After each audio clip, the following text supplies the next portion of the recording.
And suddenly I felt weak all over.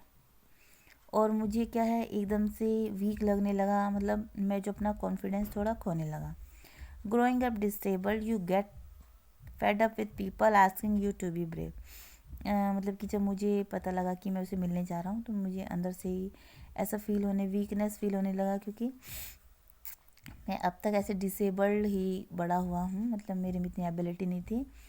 और मैं जो है ऊब चुका हूँ इन सब बातों से। जब लोग हम मुझसे पूछते हैं कि आप ब्रेव बनो, as if you have a courage, तुम्हारे अंदर साहस, ऐसा लग रहा था कि वो मुझे यूँ बोल रहे हैं जैसे कि मेरा कोई करेज नाम का अकाउंट खुला है और मैं इतना लेज़ी हो गया हूँ कि एक चेक विड्रॉ नहीं कर रहा हूँ साहस नाम का। The only thing that makes you stronger is seeing somebody like you achieving something huge.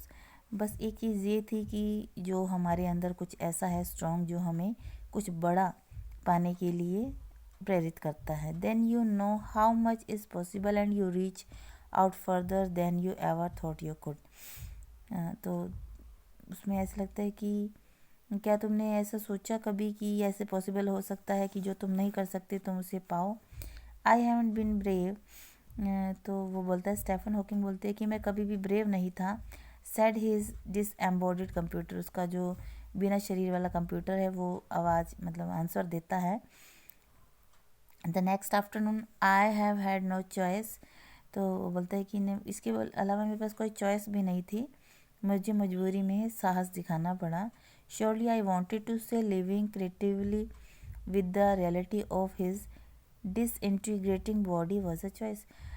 तो फिर वो बोलता है, जो राइटर है इस लेसन का, कांगा जी, वो बोलते हैं उसको, स्टेफन हॉकिंग को, क्या तुम वास्तव में ऐसी ज़िंदगी जीना चाहते थे बिना जो है जो बॉडी वाले शरीर की जो कंप्यूटर है उससे बात करना, क्या ये तुम्हारी एक चॉइस है? But I kept quiet because I felt guilty every time I spoke to him.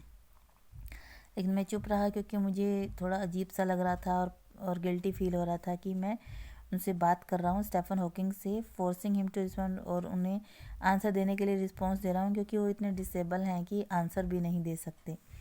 There he was tapping at the little switch in his hand. उनके हाथ में एक छोटा सा स्विच है जिसको वो दबाते हैं। Trying to find the words on his computer, और कंप्यूटर पर वो वर्ड्स को ढूंढने की कोशिश करते हैं। With the only bit of movement left to him his long pale fingers. वो अपनी नीरस हुई फिंगर्स से, मतलब कि जो जिन नीरस हो चुकी हैं जिसमें कोई रंग नहीं है, उन फिंगर से उन शब्दों को दबाते हैं जो आंसर मुझे देना चाहते हैं। Every so often his eyes would shut in frustrated exhaustion. और कई बार तो उनकी आंखें थकावट से या गुस्से से बंद हो जाती हैं। And sitting opposite him I could feel his anguish. उनके अपोजिट बैठे हुए मैं फील कर सकता हूँ कि उनके अंदर कितना गुस्सा होगा। The mind point with thoughts that come out in frozen phrases and sentences stiff as corpses.